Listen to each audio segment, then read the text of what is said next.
What is good, all of our listeners? Welcome to another episode of Games and Groceries. My name is Adam. And I'm Liz. And I will fix your heart without checking the warranty. What? You know, because we're also in the business of fixing hearts, making relationships, and I will not check your warranty to fix your heart. Are we talking about like real heart, like your organ, or like emotional heart? Well, both. Because, well, no. I'm sorry, both? Well, I can't fix it like the physical, but I can fix the emotional. Okay, so it's not both, it's just the emotional. Welcome to Games and Groceries, everybody. How's everybody doing? I will not fix your heart, but maybe I will. Maybe you should stick around and maybe I'll find out if I can fix your heart or not. So, Liz, how you doing? I'm good. Yeah? Yeah. You excited for today's guest? Yeah, it's going to be a really good episode. It really is. Exciting. Yes.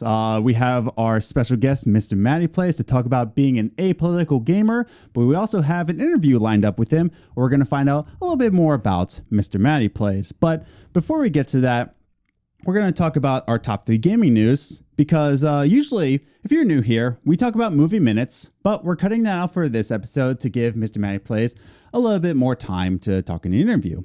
So before we get into our top 3 gaming news, let's just go out with the social medias. We wanted to remind you that you can follow us on Twitter at Gaming Groceries, or you can follow us individually. I'm at Ace the Grocer. And I'm at Journey First. So you can follow us individually, be friends with us, start a conversation with us. I love you. Maybe I don't know. But also follow us on Instagram, Games and Groceries, all one word, where you can check out behind the scenes photos, updates about the podcast, and gaming memes. So if you like those, follow us on Instagram. You can also check out our website, gamesandgroceries.com, where you can listen to all of the podcast episodes from the website, as well as find out where you can hear the auditory podcast. So you can listen to us on iTunes, Radio Public, Spotify. Check out the website. It's all right there. I highly recommend listening to us on Radio Public. They do directly support the show. So if you're going to listen to us on the audio version, definitely check out Radio Public.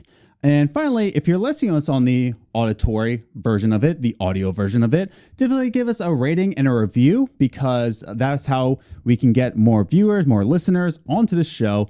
And give us your honest feedback. Give us your honest review. What did you think about the show? And if you would like me to read your review, definitely send me your review at contact@gamesandgroceries.com, where you can say, hey, Adam, here's a review. Can you read it in this voice?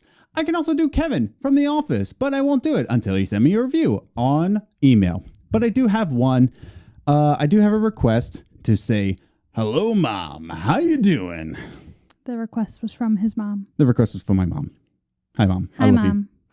you. So, yeah, definitely give us a rating and reviews. And finally, if you're watching us on YouTube, if you're new here, how you doing? This is Games and Groceries. We like to do discussion videos, let's plays, this podcast. So if that interests you, if you enjoyed this podcast and what we offer, definitely hit that subscribe button, hit that notification bell so you never miss when a podcast comes up or when a discussion video comes up. Definitely hit that subscribe button. If you enjoyed this video, if you enjoyed this podcast, definitely hit that like button so we know that you liked it. And if you would like to join in on a discussion, write it in the comments below. Definitely give us your thoughts. What do you think about what we offered? What do you think about the top 3 gaming news? What do you think about my face? Do you like my face? I like your face. I bet you're beautiful. So, You're scaring me. with that said, let's just jump into our first segment. Top 3 Gaming News. The top 3 gaming news is gaming news that we saw in the past week, and we like to rate it 3, 2, 1 just to give you a condensed version of what's happening in the gaming industry. So yeah, let's just start with our number 3 gaming news. Now, this isn't really gaming news per se, but this is coming from our boy Hideo Kojima from the San Diego Comic-Con. So Hideo Kojima predicts that within the next 5 years, game streaming will be a mainstream thing, a household thing. During his storytelling panel at San Diego Comic-Con, he had this to say: in the near future, games and movies will come closer than ever in a similar category, meaning like Netflix, Hulu, Amazon Prime, right? Where the distribution of video games will come close to movies, not only in storytelling, but also in game streaming, right? So I definitely agree with this. Now, before I commentate any more about this, he also had this to say. So in the next 5 years, everything will change. Movies, music, games, how we share with each other will definitely change as art. What do you think about all of this? I definitely agree with the streaming aspect. Because Right. just like movies, it took a while for people to understand what it was and how it worked and got comfortable with it. Yeah. I think the same thing's happening with games. We're still not quite sure how it works or what we think about it. Right. But if once you give it time, just like streaming movies, it's going to be the same thing. It's not like it's going to push out having physical copies, but it's going to allow people to play more games and only own the ones they really like. Right. You know, so I think it's a good idea, and I definitely agree with him that give it a few years, and it'll be in the same spot as Netflix. Yeah. And that's the thing. We also had a discussion video about Google Stadia. Here you go. It wasn't received so well, but check it out anyway. But in our final point of that video, if you wanted to check it out, we also said that, Google Stadia game streaming isn't really for us, but that's not to say that it will never be for us. And I think that's what Hideo is saying, is that right now it's just coming out. Just give it a shot. Like, that's it. Just give it a chance. Just give it a chance to grow, become something, find out what it is. Let the little baby grow, right?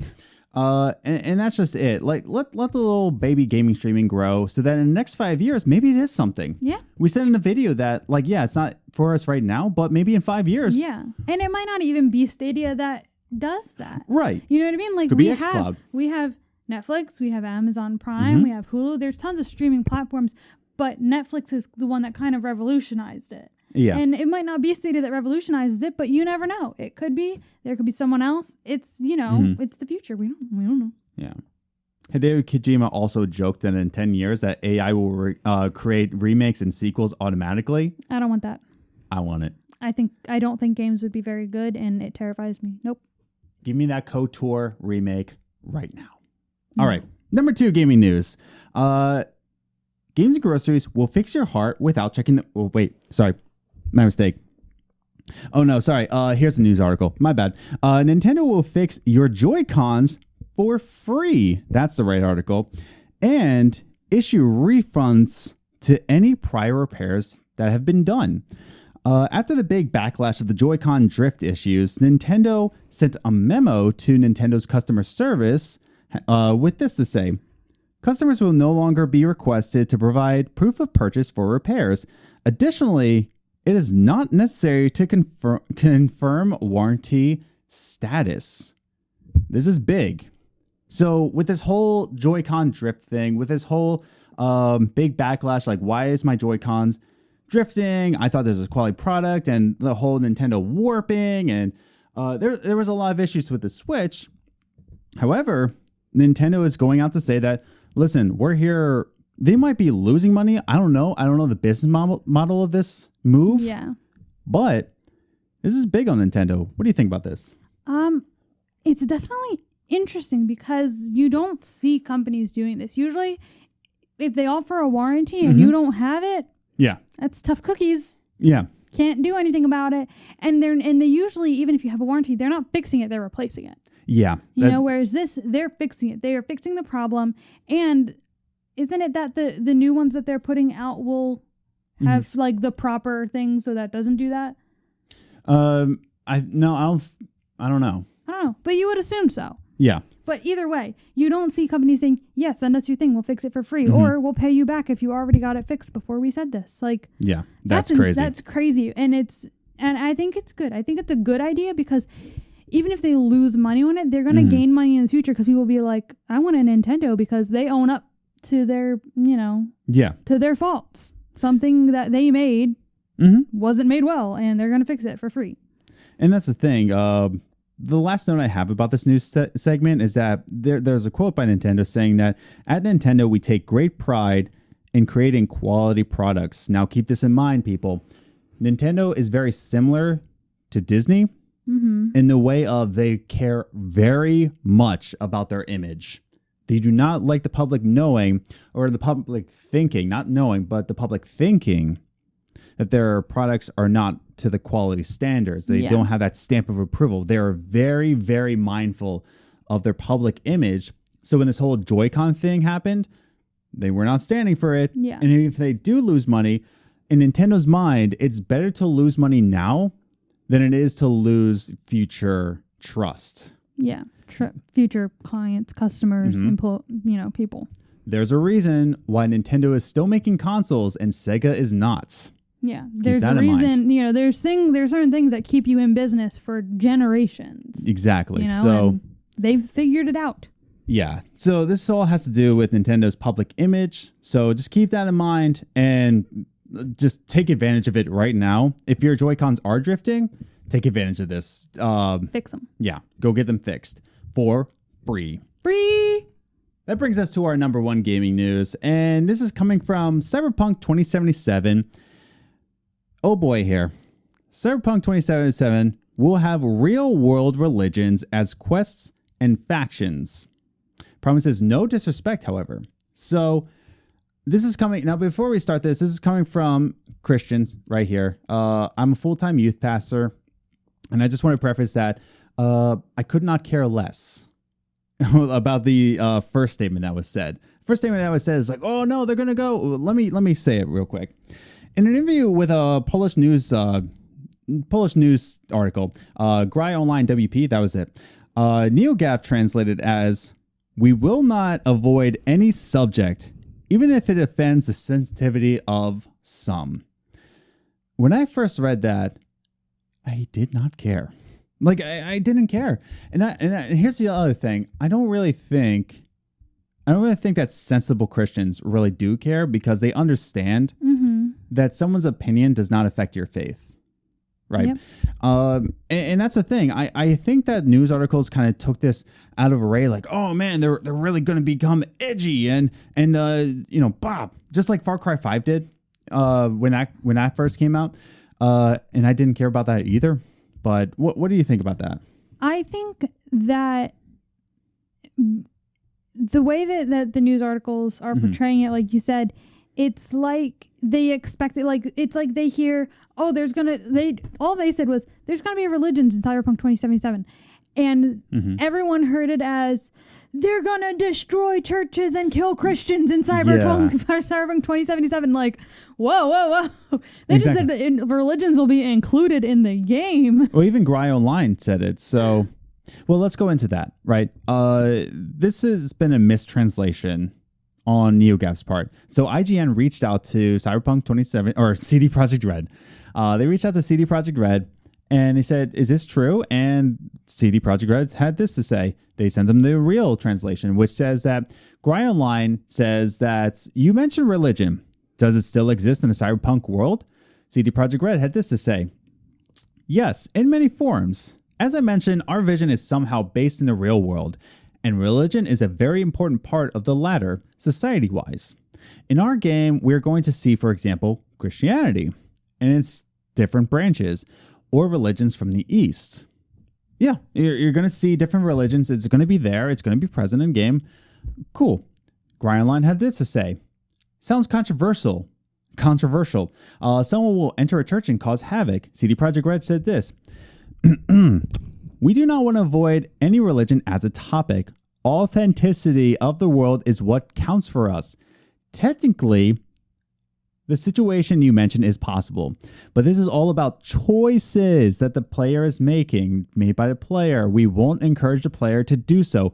Let me read that again. "We won't encourage the player to do so," which involve religious themes. Oh, wait. In our quests, which involve religious themes, we are sure to make no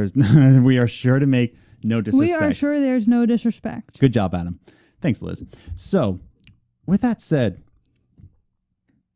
there's no disrespect here. I really don't understand. If you're a sensible Christian, you'll know that just because this game exists, let's say that first quote was real. Let's say that's exactly what they intended.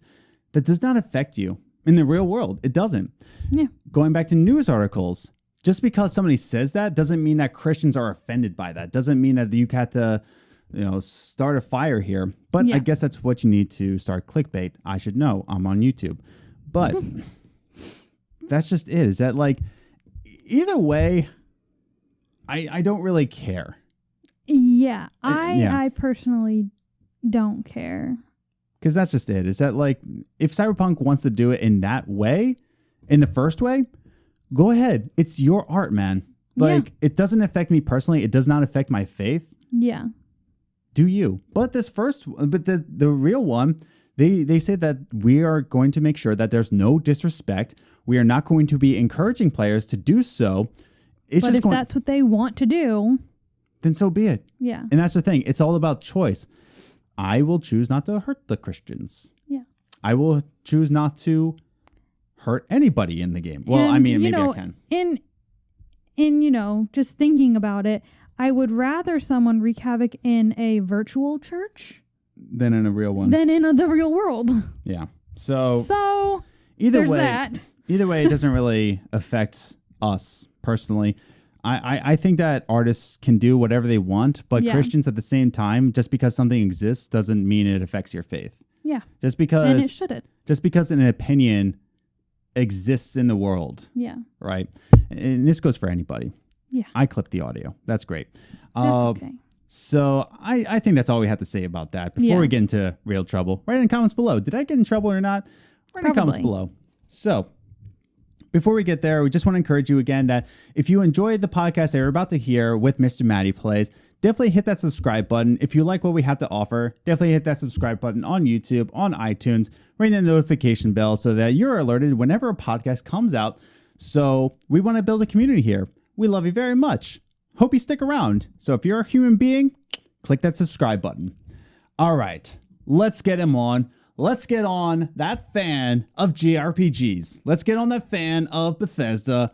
Let's get on the only fan of the Sony Vita, or the PS Vita. I forget what it's actually called. Let's just bring him on and ask him, Mr. Matty Plays. It's interview time. All right, everybody. Welcome to our interview section where we have our guest, Mr. Matty Plays. Say hi, Matt. Hey, how's it going, everybody?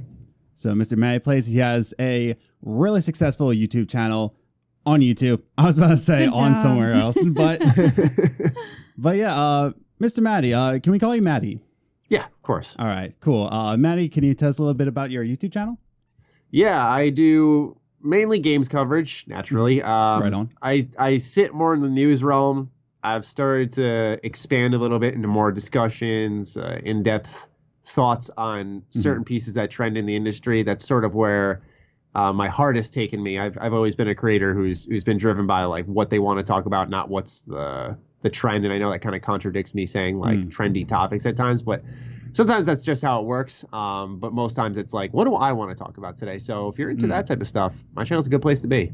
Yeah, dead on. I've been watching your channel since, I want to say 2015. Wow. Yeah. I just really enjoyed your personality, your analyzing. Kudos to you, because back then, I still say to this day, that was me in my infancy. I really didn't have an idea of what I was doing. At least I somewhat do now. Right on. Like that's exactly what this podcast is. Like we were just figuring things out. We're just starting to figure things out. Not really, but no, you've really grown a lot as a creator, and it shows on your channel. So if you haven't yet, definitely give him a subscribe. This dude deserves 1 million subscribers, so get him there. That's a command. So, thank you. Yeah, totally. So let's start with a brief interview to get to know you a little bit better. So I've been watching your channel for a while now, and you have been caught on camera rocking many different NHL gear, including the Islanders, Oilers, Bruins, Predators, never Flyers. I'm a little insulted, but you don't like the Flyers. I do not. Well, that's not the question. We'll talk about that another time, and my gripes about that. But do you have one favorite team, or are you an all-around NHL team? The Rangers are my favorite. Okay. You know, they're my favorite of all time. They were my first team I fell in love with. You know, they're New York based, which is where I'm from. Okay. So obviously I have that connection of being able to go to their games more.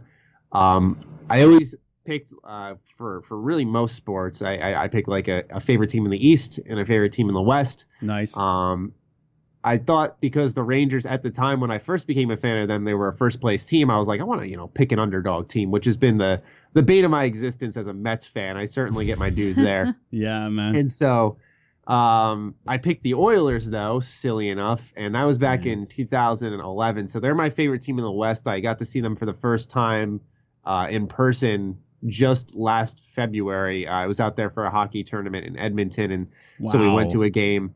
And of course, they were playing not too well, so it was a little bit of a disappointing showing. But you got to see some of your favorite players. But overall, I am a big hockey fan. You know, like you said, you'll catch me wearing different gear from different teams because overall I love the sport. You know, that's what got me into it. I love the sport, and then I pick teams from there. And of course, I have certain loyalty to certain ones, but like I also love certain players. Like the Rangers had a player called Carl Hagelin, who was one of my favorite players in the entire NHL. He's just a speedster.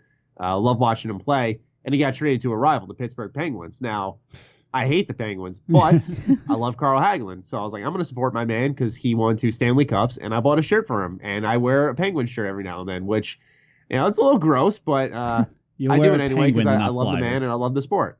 Oh, my goodness. Man. All right. So you're Penguins, but not Flyers. Okay. Well, we'll change that as years go on. But all right. Yeah. Let's ask another question about hockey. Okay. So on the subject of hockey, what beginner tips do you have for people just starting hockey?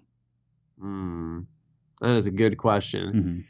No one's ever good right away. You watch them on TV, you watch these videos on YouTube, or at least I did, on how to skate, how to shoot. You're like, man, how do I do that? That can't be too hard. And then you put them on, you actually put it into practice, and you realize moving your feet on, whether you're playing roller on wheels or on ice with blades, and trying to throw your body forward and shoot a puck at the net and have some speed on it to beat the goalie, and keeping your balance and having the leg strength to keep going and not falling and not breaking your neck. It's a lot hits you at once. So my suggestion would be, just know you're not going to be amazing at first. Take your time with it. And this goes without saying, but you get better with practice. I always told people, learn to shoot on your feet first, learn how to skate without a stick second, and then start to mesh the two. Because what happens is a lot of people instantly put on the skates, grab a stick, and start launching themselves onto the ground because they don't know how to hold balance. Right. And so, I just tell people that would be my steps, because that's what I did. I used to shoot at like a tiny little plastic net on my feet at a basketball court. And then my friends and I were like, all right, let's take it up to the next level. Let's get blades. Ice rinks are very scattered where I'm from. So and very far away too. So we're like, let's just get roller blades, because there was a roller rink about 10 minutes from us. So we started doing that, and that was a whole challenge of its own. And then you take it to the next level with ice. Because the way I look at it, I was like 19 when I started. So I was like, I'm not going to go professional. I'm not going to go make a career out of this. I'm playing for fun. So why rush myself? Yeah. No, that's some good advice. Yeah, definitely. That's what I give to. I'm not a professional skater, but like skateboarding takes a lot of consistency, and just like that, it's just a lot of practice, a lot of balance. But yeah, man, like that's good advice. You're not going to be good at first. Just keep on practicing, and you'll get better as time goes on. So you skateboard? A little bit. I just picked it back up. I broke my ankle, like my growth plate, when I was 15, and I just dropped it. And maybe a year or two ago, I was like, you know what? I regret that. I regret putting it down. So it was actually around this time last year, because I got my board for my birthday. Oh, yeah. So I picked it back up, but it's a lot of fun, man. Yeah, I used to skate all the time when I was younger. Yeah, man. Like all the time. And it just sticks with you. Like I could probably pick up my board and at least get an ollie off. I think I could. Right. It makes you feel good inside, man. It does. So again, like I mentioned before, I've been watching you for a while, and I still remember the little controversial question here, but I still remember your Fallout 4 review. I still remember the near perfect review for Fallout 4, and that was not taken so kindly. By the way, quick interruption. This isn't Matty saying this, but if you're still kind of crying about the whole near perfect thing, change your diaper, maybe get over it. That was like, 4 years ago? Get over it. Yeah, just about. Yeah. That's from me, not Matty. But if Matty wants to chime in, sure. But after a near perfect review of Fallout 4, I still remember the YouTuber Rags called you out pretty much in public. and it kind of changed the era of your channel. So can I ask you, like, in that time where you were called out, you started to reflect on that, how did you change not only your channel, but your worldview in general?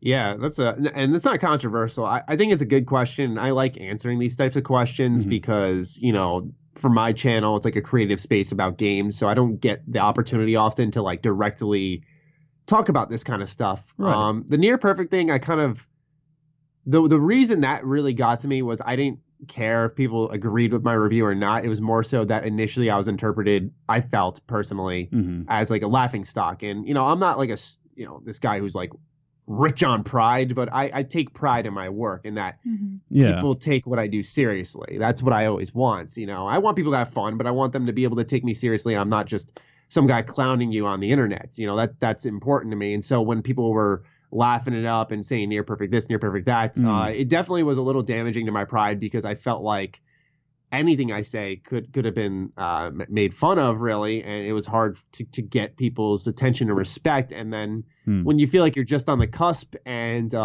you make this whole silly rant about the state of Fallout 4 and people's way of tackling it with criticism versus actually just not liking the game completely, and you get called out by another YouTuber who's of a substantial size, it's definitely like a big blow. And I remember like all the emotions I went through that day. Like at first I was like, all right, I'm just going to clap back. And I was like, no, I got to be mature here. Like, let's just take a calm response. I was like, okay, but did I actually do something wrong? You know, I rewatched my video.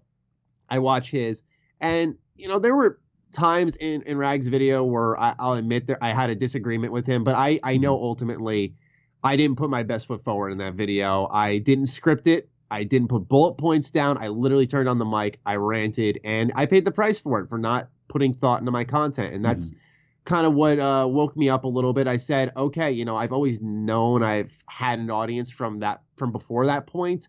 But I think that was the first time in a negative way I realized, oh man, like, you know, I've had such a weight positively. I felt, you know, I always was told by people like, hey man, you got me excited for Fallout 4. Like, I love this game because of you. And I was familiar with my reach that way. I was never familiar in a negative way that I could get to that part of the internet and see people kind of rallying against me, calling me an idiot, and telling me how silly it was to say that stuff. And, you know, that also had its own repercussions initially where I'd record a commentary and then I'd be like afraid to put it out there because, you know, you had like the fear of God in you because you're like, man, I don't know if I want to put this out there. Will someone pick this apart too? Did I say something wrong? You just don't know. Yeah. And what it led to is I could either just, you know, fight or flight. Do I run away from this? Do I start a whole new career? Do I do something completely different? I mean, it got that heavy for me, and it could be because at times I'm a little extreme, but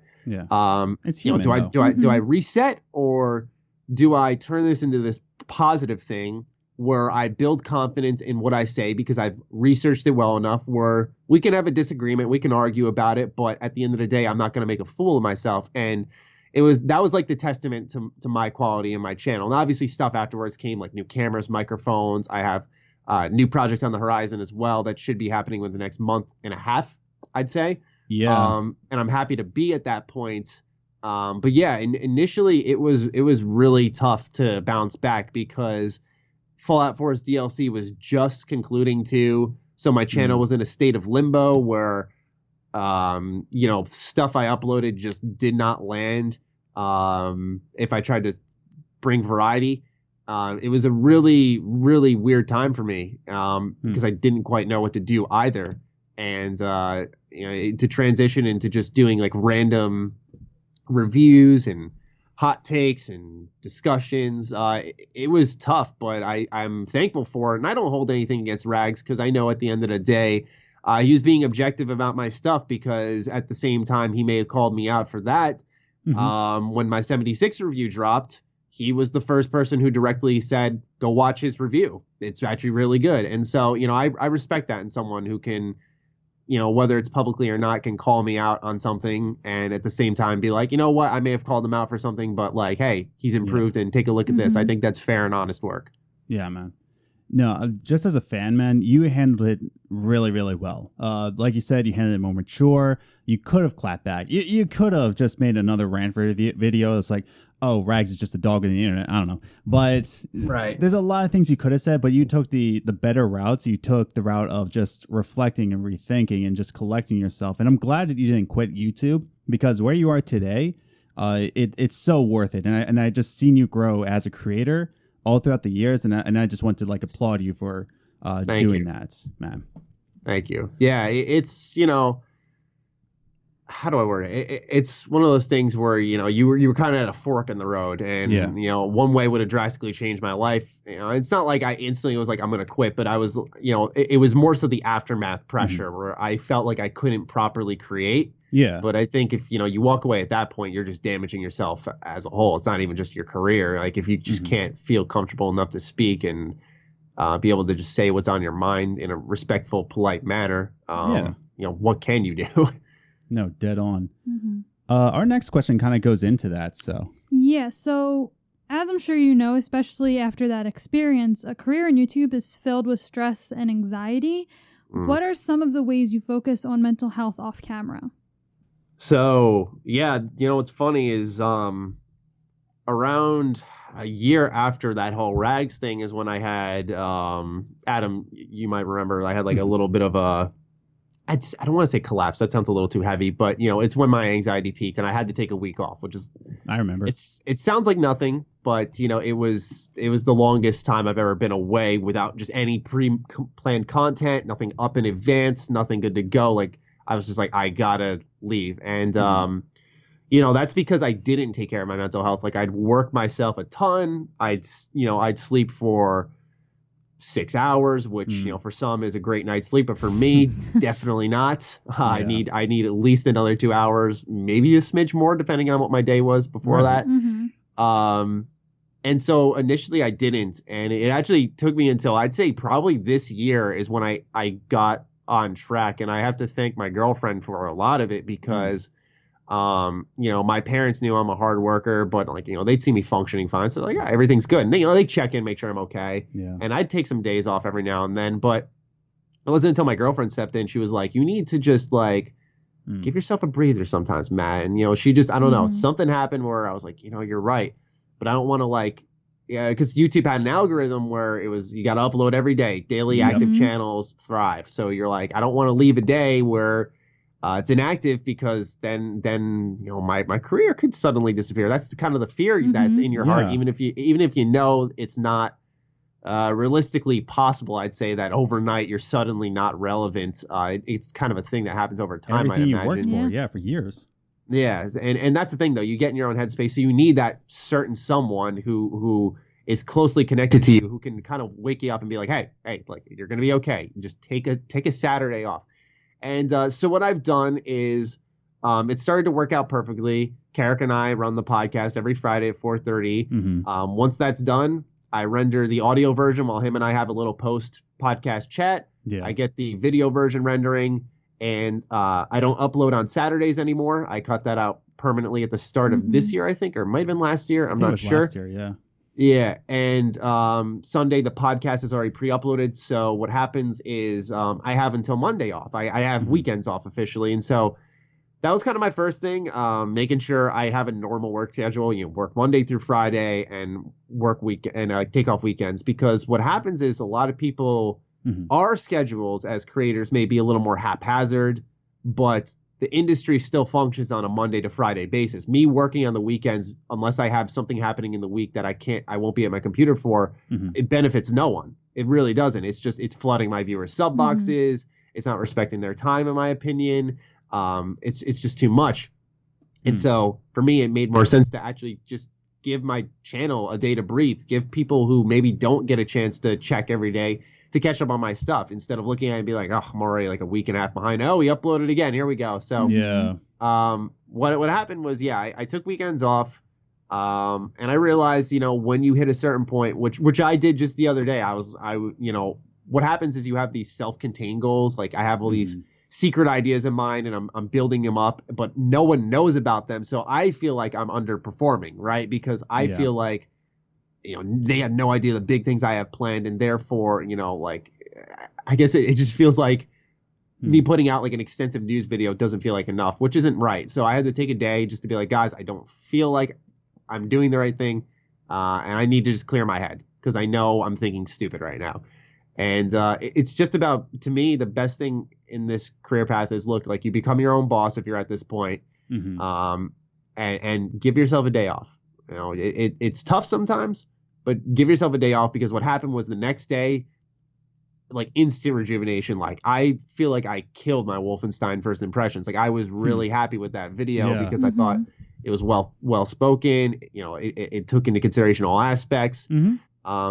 It didn't feel rushed. I was really happy with it, and that was because I took some time to myself. And it's not like my channel's gone. The channel's doing a little bit better now. It's gaining some traction, mainly because QuakeCon happened, so some more Bethesda news is coming. But a lot of people forget, at least, I imagine most people who are listening to this are interested in gaming content, that the games industry comes in seasons. So the midsummer, huge downtime, arguably bigger now than late winter rather. Talking about February, March. Like January through March, usually that used to be super slow. Now the games industry is becoming more of a year-round thing, where that's a super packed part of the year, and there isn't that slowdown after the holiday season like there used to be. It's transitioned into the middle of the summer, and it's weird because I've been accustomed to the beginning of the year being slow, but it was actually a little bit quicker for me. And so, you just got to be able to identify the industry. You may be working for yourself, but you're a part of a greater thing. Dead on, man. Like, again, applaud on you. Like, it's hard to just take a day off, especially where you stand. But you set the boundaries. You said, listen, my channel's doing fine. We're going to do this on Saturdays. And in fact, I even respected that. We're not recording this on a Saturday, which we usually do. But I just wanted to respect that day off for you, because I appreciate that. Well, like I said, at your level, you got a lot going on, wrapping on your head. We're just doing this for the first time and doing daily uploads for us. It's just like, I can partially feel for you. So I'm like, no, we're not recording on Saturday. So it's tough because you want to stay relevant, but you also have to have a healthy work-life balance. And so you have to be able to straddle that line carefully. And I think there's a way to do it. What's tough is that, you work for yourself. So I'm balancing YouTube content, Twitch content. I have, like I said, these kind of ambitious plans, which require a lot of my headspace. And those ambitious plans tailor off into newer, bigger content. And yet I still have this daily uploading schedule I have to think about, despite the video projects getting bigger. And it's not like I have staff to help me, or, hey, can you do this while I do this? Which, I got a taste of that at E3 2018. One of my best friends came with me, and he helped me edit a ton of videos. So while like, hey, I'm going to take a shower, can you edit this? Or I'm going to go out and get us some food, can you do this? Nice. That type of thing. And it was a lot easier, I'll tell you that much. But, that requires money to pay someone. And it's not really one of those things where I can consistently afford that. So you have to balance it all and transition at the right time. I feel my future is more in the longer video essay style pieces that do very well, but I upload maybe a couple of times a week instead of every single day, because I feel like that's where my content does its best. But right now, A, it just isn't a logical choice financially speaking, but B, my content's not at that point where I think my viewers are ready for that. Man. No, that makes a lot of sense, man. No, totally. So there's a lot to balance, a lot of consideration you have to take in. Yeah. No, I want to move on to I said that super rude. You're good. Forget your mental health. No, it's just that's really good to know. Yeah. And I don't want our viewers to think that this is going to be like a downer podcast. So I want to move on to a more fun question for you. A lot of your viewers know that I believe you like Japanese culture. I don't think you said that enough on your podcast or on your show. Just a little, So I want to ask you, when the day comes that you'll visit Japan, what are your top 3 places / monuments that are must-sees for you? Okay, so I comprised what I think is a very interesting list. Okay. Something that I don't think, because everyone will go instantly Shibuya Crossing or something like that. Yeah. And one of them's a pretty common selection, but I was pretty happy with what I put together here. Just to preface for everybody, I studied Japanese for a number of months pretty consistently, but once I got my new puppy back in April, my life's been a little all over the place. So that's also been an additional thing I've had to balance, and sometimes I do fail at that. So it's been tough to study consistently. So I've had to put it on the back burner for a little bit. But in the terms of places I'd want to go in Japan, the first one my girlfriend actually recently showed me. There are these kind of like hotels in Japan that are libraries, and what happens is they're covered in books and manga, and then you can stay inside the bookshelves. What? Yeah, cool. and it's actually really awesome. And, you know, Japan has the coolest hotels. Like they have the capsule pods that you can stay in. I've seen those. Yeah, right. But they also have these little rooms inside bookshelves, and inside them are tons and tons of manga and books that you can read, and it's like a really quiet place. You know, dimly lit, atmospheric. And I really want to try that because, you know, my girlfriend and I and some of our friends want to go to Japan together. And so we're like concocting all these ideas on things we could do, like fun experiences we could have staying overnight at some place. And this is definitely one of them. It's definitely high on my list now because I think it's so, I guess, cute, but also different. I really like it. Yeah. Next on my list was Akihabara, which is the common one. So I actually grabbed a description that I believe came from Wikipedia.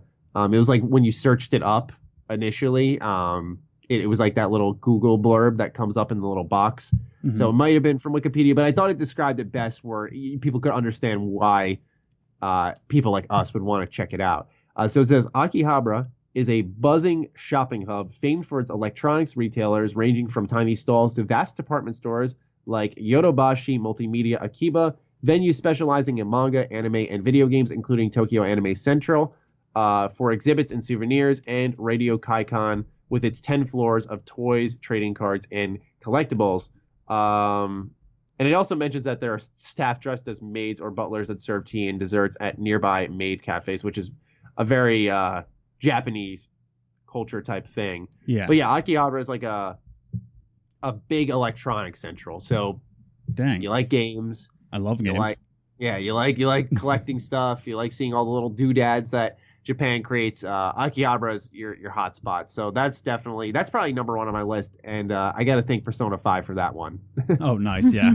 Because, you know, they take you there, and I was like, what? This place actually exists? Like I thought it was so cool. I thought it was fictional. Dang. And then last on the list is a place called, funny enough, I just mentioned Persona. It's called Yamanashi, which is basically what Persona 4 was based off of for its world creation. The reason I like this place is because Persona 4, for those who don't know, top 3 game of all time for me.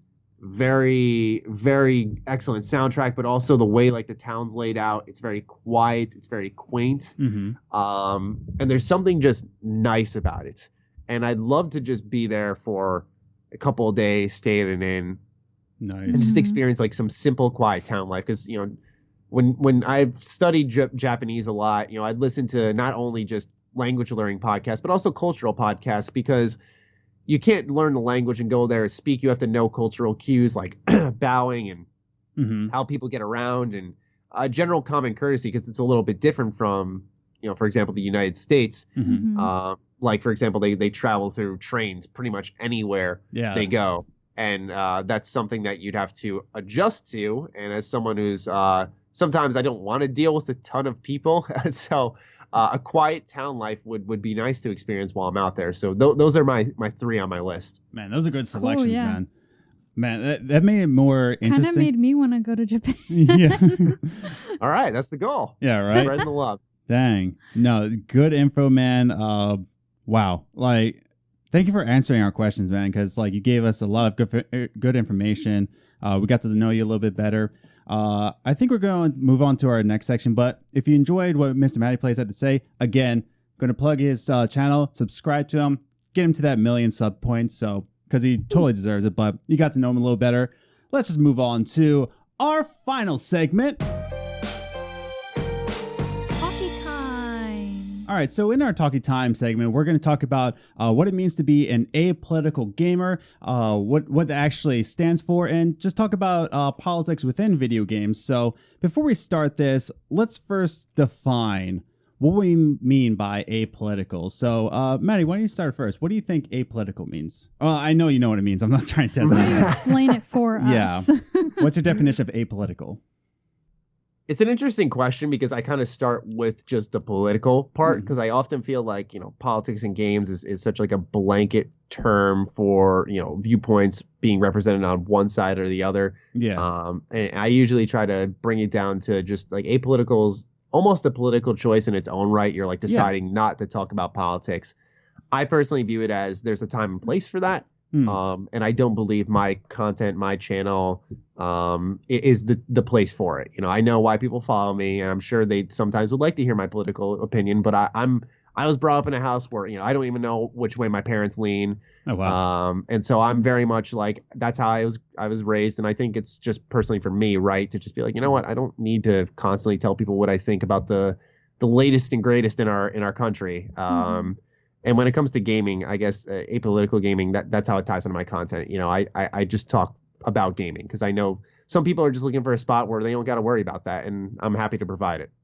Yeah, no, totally. I think that's what we do for our podcast too, is that we've already said to our listeners that we're registered Green Party. And it's just like, it's not leaning on any side, and we'll get people to say like, oh, Green Party, that leans to the left. I'm like, you can define us any way you want. But it's just a matter of we just want to talk about games, and being apolitical means just like we're just not going to talk about politics on the show. Right. Because I feel it, if I were to say like, here's the side I lean towards, I feel people would instantly attach a set of qualities and whatnot to the type of person I am. I'd rather stay apolitical because I want you to judge me based off what I say in my content, whether it's personality wise or my gaming opinions, and decide what you think of me that way, not based off what I think politically.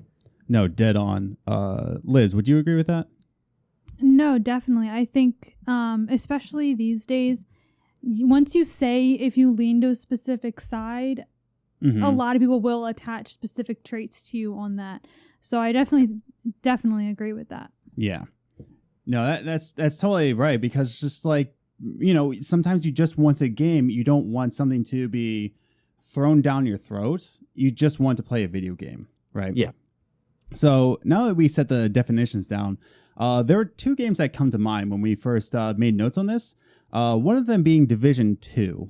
Now, when Division 2 came out, because it was set in Washington, D.C., and there was some American flag bandanas, I remember reading interviews asking and just pleading, like, there's got to be some kind of catch here. There's got to be some sort of political statement. And this is an interview coming from IGN? Polygon? I can't remember which one, but I have a screenshot. Your central character here on the key art has an American flag bandana tied to the backpack. Ubisoft says that's correct. This is not a political statement at all? Absolutely not, they respond. Taking up arms against a corrupt government is not a political statement, they ask. Ubisoft says, no, it's not a political statement. No, we are absolutely here to explore a new city. And so then they say, like, yo, you got a grin on your face. Does that mean anything? And it's just like, they were trying to claw at some kind of political statement, and all Ubisoft wanted to put out was just a game. Now, did you had a chance to play Division 2, right? Yeah, played it, beat it, about 30 hours. Yeah, right on. But would you say that there's a political view in it at all? I wouldn't say so, because it's one thing when you're avoiding real world politics, but when your world is loosely grounded in realism with the dollar flu, it was kind of strange that it didn't have any political messages, I felt, in there, especially with Far Cry 5, which had a far more contentious political approach, I feel, that gathered traction that way. And I mean, I don't know if it was part of Ubisoft's plan, became top selling game of last year, I think it was, or the year before. It sold ridiculously well, though, nonetheless. And so I found it a little strange because you could buy into the Division 2's universe a lot easier. I never picked up on anything in the game that felt politically charged. However, I will admit, it was very much a game I was there for the gameplay and the level design. The story and the characters were not what grabbed me. So there could have been something in the dialogue that I missed. Yeah. But because I didn't really pay close attention to it at all. I couldn't tell you anything about really the story. I could just tell you a little bit about the universe. Well, I think it all just stems from where you lean kind of politically.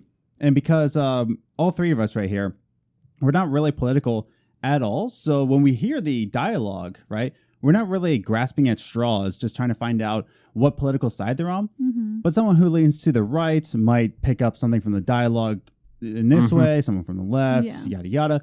And I just feel like it comes on to where you stand politically. Because I feel like from this interview, they were just grasping at straws, like, come on, give me something, right? Yeah. Would you say the same, Liz?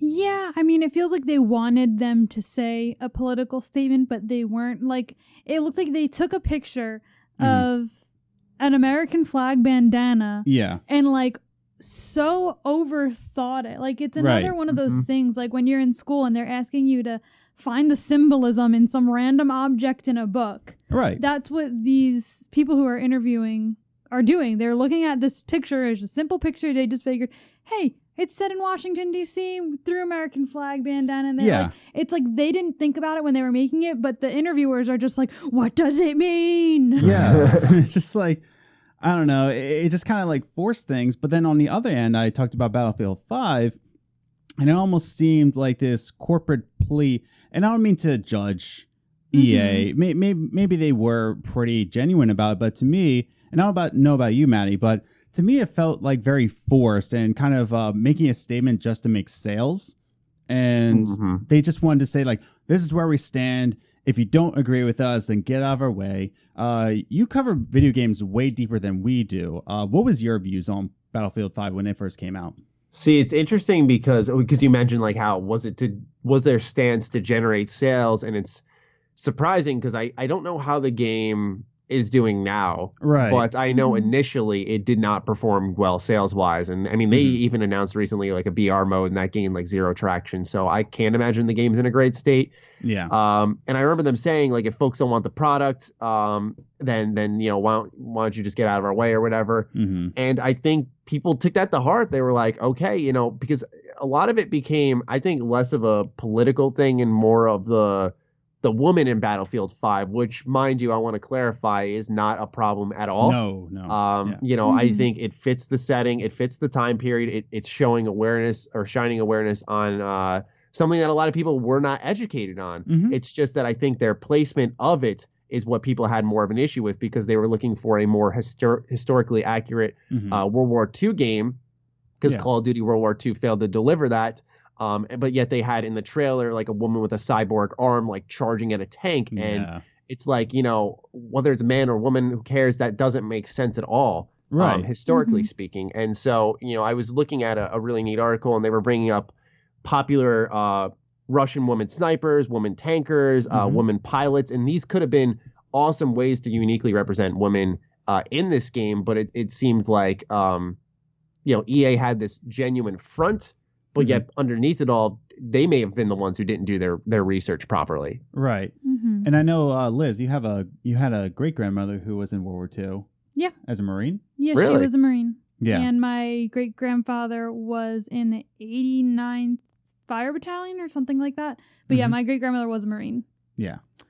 Very neat. And like you said, Matty, there is definitely some need for education on this. And we don't really care if there's women in video games at all. I feel like there should be even more representation, just like with Horizon Zero Dawn. I didn't really care. And in fact, I actually appreciated that character a lot, Aloy. Yeah.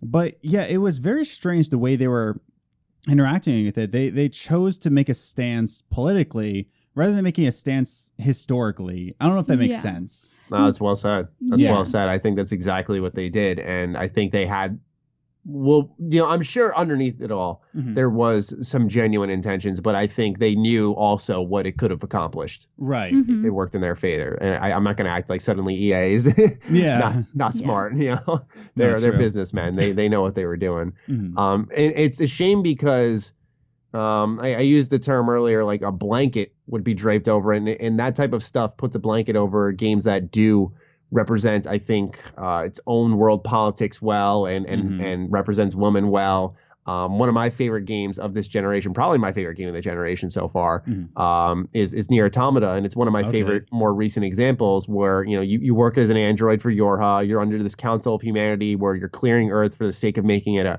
hospitable place where life can resume. Yeah, and Yorha itself stands as this like elite militaristic organization, yet and they have like their own rules are rules. There's this theme of military might. But yet you have these androids, or which the word of itself, android, doesn't entail emotion. But you have 2B and 9S who you play as, who have their own interpretations of the orders given through the chain of command.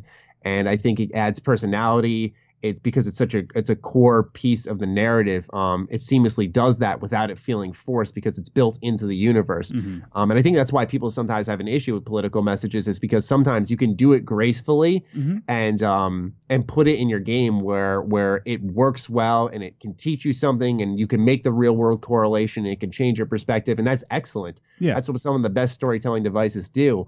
But when it gets jammed in there, I think that's where things get a little clunky. No, I totally agree. And Liz, were you about to say something?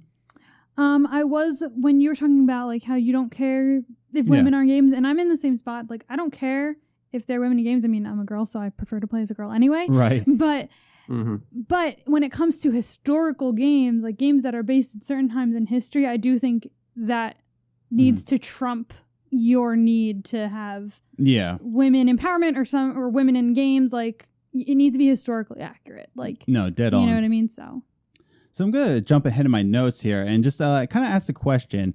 Again, I wanted to bring you on the show because I think you have more perspective than we do. Because, again, you cover games way more than we do.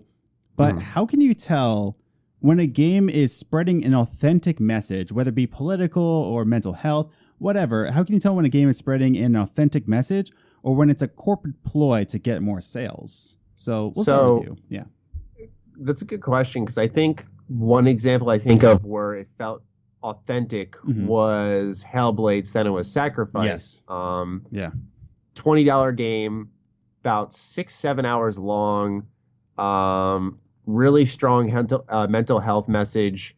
Taught me a lot. And then the developer proceeded to have sales for the game, get it on new platforms. And when you bought on those platforms as well, they took, I think it was like 50% of all the revenue and would put it towards the name escapes me, with the mental health issue that the title was completely based around. And so I think that's a sense of authenticity that, obviously I always try to factor this into my discussions. All these companies are businesses, and at the end of the day, they need to stay afloat. And so there is goodwill in the companies, but they also do this because, it gives them good PR. So if there's ever a slip up down the line or something along those lines, they have a little something like a safety net sort of to be like, oh, well, we did this though. But I feel, because I say that with, for example, like CD Projekt Red confirmed there's no pre-order bonuses for Cyberpunk 2077. Yeah, that was good. And it's great news. Yeah. But, everyone's parading them around. Yeah. It's like, if we want this to be the standard, we have to be like, okay, cool. Not like raising the banners for them. But yeah, I feel like you can tell when there's authenticity and when a company is just, taking advantage of the goodwill they've been given. Yeah. And that's the thing. It's not, I guess I worded it just kind of like a corporate ploy, but it's just taking advantage of that kind of thing. Liz, do you have any thoughts on this? Not particularly. I mean, I do think that when it comes to like when a developer is trying to like really send a message, usually you can tell. Yeah. Like usually it's so extreme that it's like, wow, you hid that real well. Yeah. But when they're trying to do it in a way that they really care about the message they're giving out, usually it's done in a more delicate and more artistic fashion. Right. And not just like the characters blatantly saying like, screw the government, like, you know what I mean? Like, usually if it's some sort of like ploy to like get you to their side, it's usually they don't do it as well as someone who fully cares about the subject. Now, I can't think of a game generally right off the top of my head that does that, very ham-fisted. But when you said that, it kind of, what came to my head was We Happy Few. And it wasn't really a politics thing, but the themes within that game were very ham-fisted, right? Take your joy, take your medication, so they have to put on the fake smile so that nobody recognizes you. Did you have the chance to play that, Maddie? Yeah. Yeah. Game I wanted to love so badly. That's right. Yeah. I remember that video. Yeah, it was just one of those things that I can't think of a game right now that's that ham-fisted in its themes. Do you have anything to mind? I feel like for We Happy Few, it really fit the universe to be ham-fisted because you know everyone's smiling. It's very in your face already. So being like, "Hey, take your joy," and like you start to discover like, when they're off their joy, how miserable things are, and about like tackling issues on your own and being able to face the storms of life. I think there was something impactful there, and so I feel like sometimes ham-fisted in that sense can be a good thing. It's about knowing. I feel like it's just all boils down to knowing your product, knowing what you're working with, and fully understanding the audience that could be getting into it. You can't please everybody, and that has to be something you have to accept right off the rip. But I feel like if they did anything right in that game, it was its universe. It felt very well realized, and especially those not procedurally generated areas, those finely crafted areas where you had chances to listen to conversations amongst people and kind of discover the hard truth of the universe. That type of stuff was great. No, I totally agree with that. Yeah, and that's the thing. Like I enjoyed We Happy Few. I didn't enjoy the glitches. Yeah, I bought it on release, and we actually did an episode on it too. The message behind We Happy Few, but yeah, and that's the thing. Like when we're talking about politics in video games, though, I just feel like to be ham-fisted about it, right? It doesn't leave the player, if it does become that, it doesn't really leave the player a discussion. It's more of just like preaching at them, right? What your views are. And I linked you an article. I'm not sure if you had the chance to read it. I didn't read it all the way through, but a 2015 article reads that politics will... Sorry, let me bring it up. That the hidden politics in video games and how your Xbox shapes the way you see the world. And it talks about how, let's say you're in the 1800s in the Middle Ages, and it talks about the king. And the message behind it was just kind of saying that, like, well, video games will inevitably change your worldviews about politics. And I just want to ask each of you, do you think that's true? There's some truth to that, or do you think it's not as easy as that? What do you think? We'll start with Maddie. Oof. Man, this is a tough one. Yeah.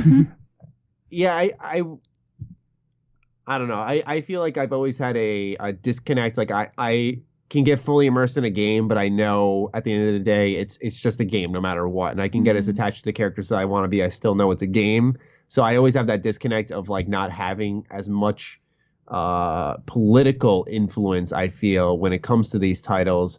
Whereas, taking ethical stuff away, having moral takeaways rather, that type of stuff, I extract more. And it's because I usually don't take a look for the politics. I let the universe speak to me more so on what it's trying to build. I think BioShock Infinite, I recently started up for a Twitch series. And that's like a good example of a game that I kind of like come to me with how it takes a little bit of a political approach. It covers racism, slavery, and the whole 9 yards. It goes really into it. And so, you're able to digest that whole product and have your own takeaway there. But I guess in a sense it does shape, like, oh, that's not right at all. Oh God. Like, especially the intro of BioShock Infinite, where you're handed the baseball and you can throw it at the couple, or you can throw it at the guy. It's like every time I always pick the guy who hands me the baseball, because I just could never ever want to stoop that low of a level. But it's interesting that they provide an option there, even if your hand gets stopped no matter what. It's still interesting because, there's that, I guess, moral reflection point for the player that, there's probably someone out there who said, I'm going to throw at the couple. And it's like, why'd they do that? Right. Like, interesting stuff like that could be taken away. No, that's true. And that's a good example of BioShock Infinite. And that's the thing. I think that game handled politics very well, where it wasn't in your face. And that's what I appreciate about it. It wasn't really in your face, more or less. It made you think. Yeah. It made you think Oh, about God, your it choices. made you think. Yeah, exactly. Especially the ending. My goodness. Oh, boy. Not going to spoil it there. But yeah. Oh, Liz, what do you think? Were there any video games that kind of like messed with your mind like that?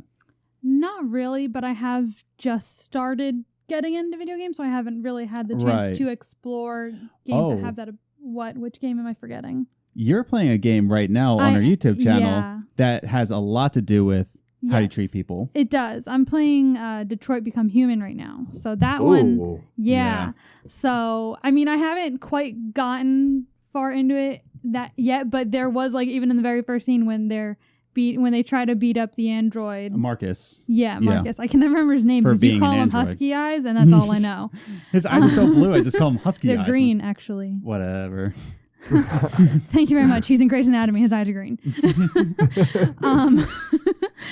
But I do think that I don't think that that video games can change your worldview, more of open your eyes to things. Yeah. Like Maddie said, it's more of like when it's showing things and doing things, you're like, wow, that's like pretty bad. And then you're like, well, that's happening right now in real world. Yeah.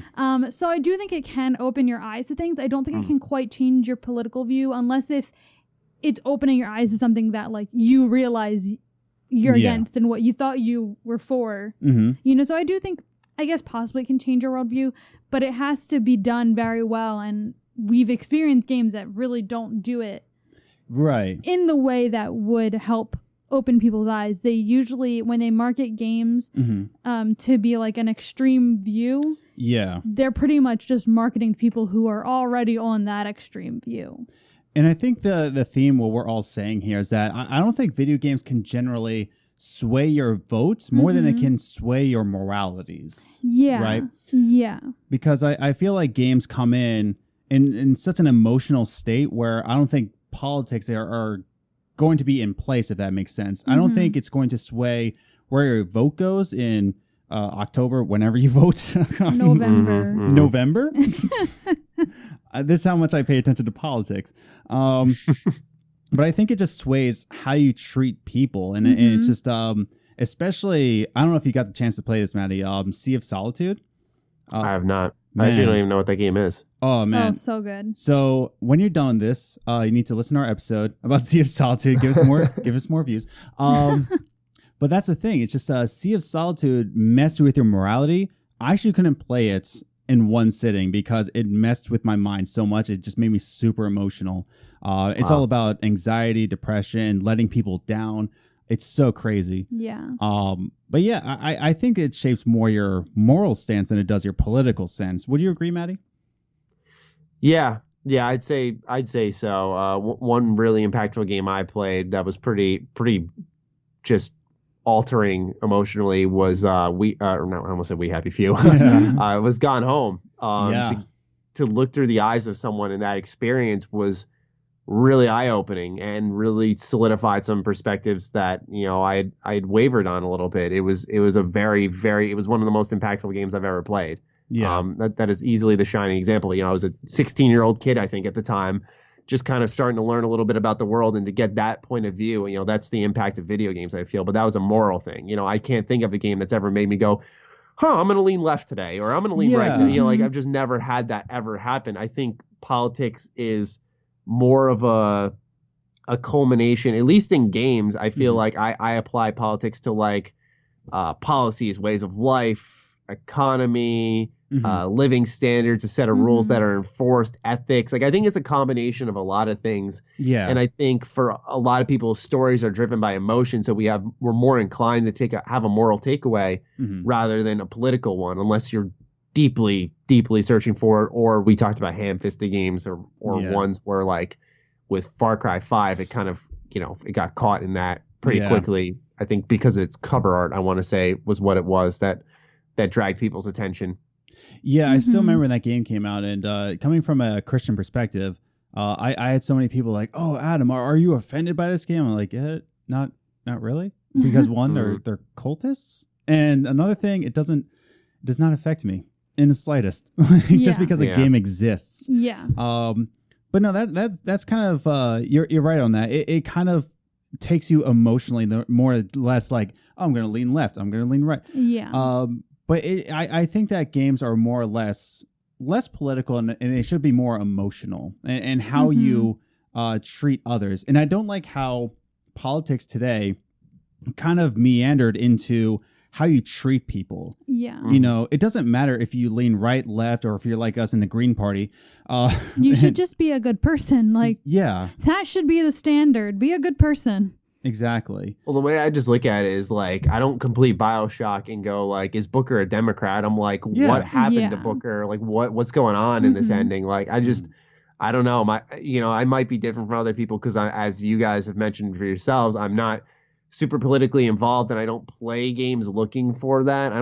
Like I said, I don't play games really looking for anything. I very much have developed into, I like having the game come to me and deliver its message to me. I don't search for things because that can sometimes lead to unintentional disappointment, but I just never found myself thinking those things. You know, I feel like if I were to ever say something like that, it'd be a joke with my friends and I. You know, I don't think I'd legitimately ever walk away imagining that for a title. Yeah. No, it's totally true. And I think we can start to wrap up this conversation with a big question here. And by wrap up, I mean like 15 minutes of wrap up. But I want to combine the last two notes that I have here. And I think we can all just share a little bit about what we think. But what are the issues of being forced to spread a political message, right? Forced to spread a political agenda? Because I also read an article, and I DM'd you and I asked you, it's like, oh, Matty, check out this article. And it's like, it's time now to talk about global warming in video games. And almost said, yeah, it was a very long, lengthy article, and it mentioned Horizon Zero Dawn, but it was almost like saying, like, if you're a game developer, it's your responsibility to talk about global warming. And I guess what's the issues of being forced into spreading a political agenda? And what is the importance of spreading a real, relatable message over corporate agendas, right, to make sales? So Matty, what do you think about this? I instantly go to like the mental health stuff because we have people who go on Twitter campaigns about mental health, but you know, I don't think every game as a mental health advocate needs to be about, for example, that. But then you'll have a game like Celeste, one I have yet to get around to, but I know is based completely around that game mental messed me health. up too, yeah. And so that's a game where I feel it's important that I had a real relatable message because, you know, it generated so much attention that way. It was a genuine product. You know, these people are creators first. You know, they've had their share of passion projects in the past. Like they built themselves that way, where I feel like telling them what to do never works. You always want to go to the director and be like, what do you want to make? That's why, and this may seem like a little going off topic, but it's why I respected Bethesda for so long, because they very much were a team, and they still are, where they go to their company and go like, okay, what do you want to make?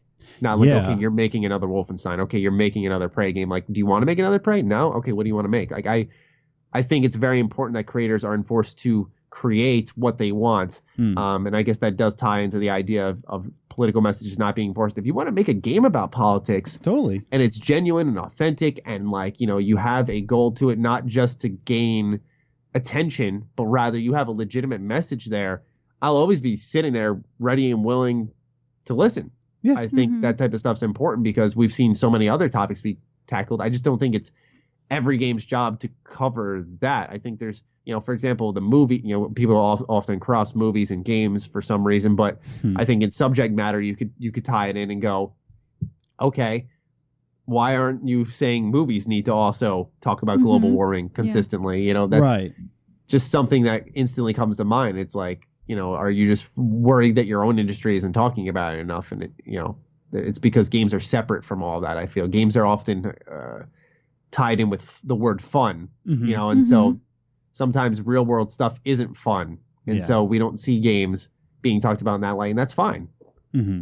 No, that's totally true. It's just like, and I like what you said, like if whatever they have to say, you're willing to sit down and play through the game, but it's just another thing. Like if you have a genuine message, right, that's on you. Like go ahead, make that political game, make that game to address global warming, but it's just when you're forced. And I like what you said about Bethesda too. You just make whatever game you want.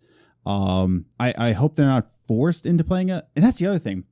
Forced to making a Prey 2, that leads to a pretty mediocre game. But when they're just like, I want to make Prey 2, do it. Yeah. Yeah. But Liz, what are your thoughts on this last question? I think that I agree that like you shouldn't be forcing video game developers or movie producers or anything of the sort to do a subject that you think is important.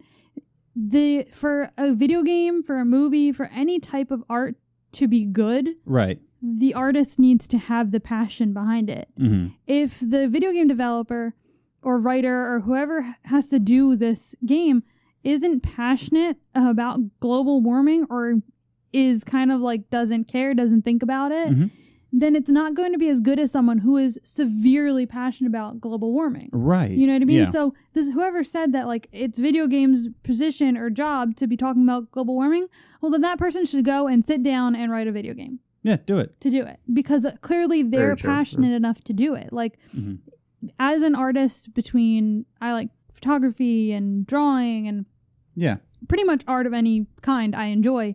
As an artist, I can say you need to have that passion behind it for it to be good. So as far as forcing anyone to do anything with their art, I honestly think it's kind of rude. And I think it goes into content creators, like we're podcasters going onto YouTube.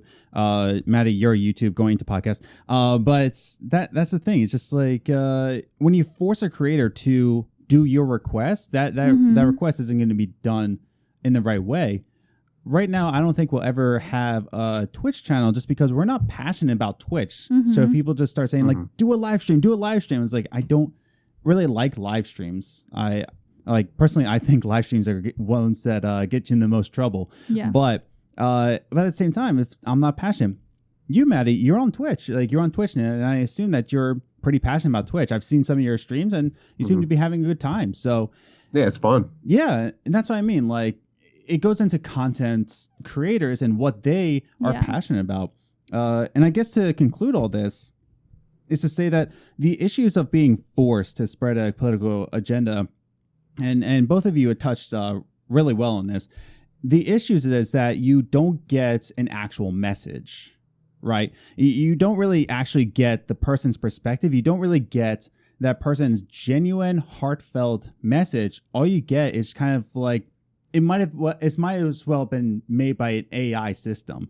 One of our top 3 gaming news that we had earlier was that Hideo Kojima actually predicted that within 10 years, AI will create remakes automatically. Like create remakes and sequels to video games. Insane. Yeah, I hope it happens. No, that'd be nice. I can get KOTOR finally. Yeah, that's what I was saying. No. But that's what I mean. It's just like you might as well have an artificial intelligence design a game. There's no heart behind it.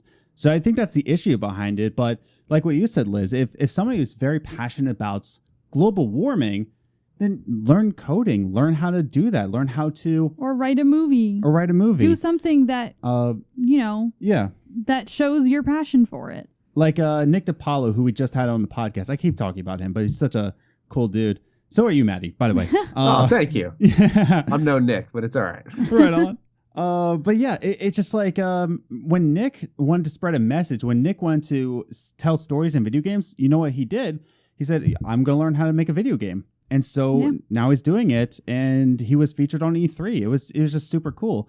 But that's the issues behind it. But the importance of spreading an authentic message is that you get to impact people's lives, right? You get to impact their lives in a way that you never thought you could. And like talking about you, Matty, you do things that you're very passionate about, and I very much think that you are impacting your community, right? It may be, you may just look at his channel and just say like, oh, it's just Bethesda content. But, you know, Matty spreads a message of just protecting your mental health and protecting who you are and just being yourself. And he impacts his community by being passionate about what he wants to talk about. And you can't get that kind of impact by just being forced to do content. So if I asked you, Matty, like, oh, Matt, I'm so disappointed. Can you please make a video about Sea of Solitude? Like, I'm forcing you right now to make a Sea of Solitude. And maybe you could, but it wouldn't be heartfelt. It would be just like, hey, I'm just doing this so that Adam doesn't throw a rock through my window. But but I think that's what it comes down to. It's just, if politics in games are what you're passionate about, if you want to spread a political message, you should be the one to do it. Nothing is really stopping you, especially in today's game development when indie games are becoming on the rise. Yeah, true. Nothing's really stopping you. So I think it should come from the people who are very passionate about it. Very, very passionate about their message, very passionate about politics, but you shouldn't force somebody to do anything, right? Because it won't come off as heartfelt and impactful, right, to the community. Indie game's probably the best spot for it, because when you think about development team sizes, I doubt you're going to get 100 people together who all share the same political views, but I'm sure you could get a group of 5 together who could make something that generally has the same point of view. No, that's a good point. Like, how are you going to get 100 people to get on your same page? That's hard to do, right? I mean, there's 3 of us right now on this podcast, and I'm sure we're not on the same page politically per se. We're not going to talk about that, but the whole point of this is not to talk about politics. But any other closing thoughts? No, I think just, I think this is a really good conversation. I thoroughly enjoyed it, and I appreciate you guys inviting me to be a part of it, because I was telling you off camera, so to speak, off mic rather. Yeah. In my case. I never had a chance to really talk about this stuff before with people who also share that point of view. So it's nice to have that. Yeah, man. No, you had some really good points. Definitely, we're going to be inviting you again sometime in the future for sure. Sounds good to me. Right on. Liz, any other closing thoughts? No, I mean, I think we talked it out pretty well. Yeah. No, this is a really good conversation. Yeah. Matt, again, thank you for. Whoops, I hit my mic. Awesome, good for me. But Matty, thank you again for coming on the show. This has been very eye-opening, not just from a political stance, but just to get to know you a little bit better. Good. Yeah, man. And thanks again for answering the interview questions as well. Of course, it's my pleasure, and I don't get to do this too often, so I thoroughly enjoy when I'm able to. No, definitely, man, definitely. Just want to remind all the viewers here to check out Matty's YouTube channel. I will have it linked in the description down below, along with his Patreon. Please consider putting on his Patreon. What is it? Flick a buck? Flick a buck. Flick a buck. Whatever. As my allergies definitely ruin my voice, and I try to sing. Definitely consider contributing to his Patreon. There's a Discord on there. The Discord is popping, especially with Mike Fury being on there. Yeah, he's a handful. Twitter, I'll have his Twitter down below, his Twitch channel. So definitely give him a shot. Get him up to the 1 million. But we also want to say, if you're new here, if you're watching our YouTube channel, definitely consider I can talk. Definitely consider clicking that subscribe button and clicking that notification bell so you're all alert on when podcasts come out and our Let's Play videos and discussion videos. Also, check out on Twitter at Gaming Groceries. You can follow us individually at Ace the Grocer. And I'm at Journey First. So follow us on Instagram, Games Groceries, one word, and our website, gamesandgroceries.com, where you can find out where you can listen to all of the episodes from the audio version. And there's a link on there to say that's where can I listen to this on the audio. iTunes, Player FM. We're on like 14 different platforms. But yeah, so I think that concludes this week's episode about the Apolitical Gamer. I want to thank once again for MrMattyPlays for coming on. This has been such an honor, man. Oh, it's my pleasure. I appreciate you guys bringing me on. Hey, no problem, man. We'll have to do this again sometime. I'm down. Just let me know when. Definitely. All right, human beings, we'll catch you on the flippity flop, I guess. I don't know. I'll see you later. Bye. Later.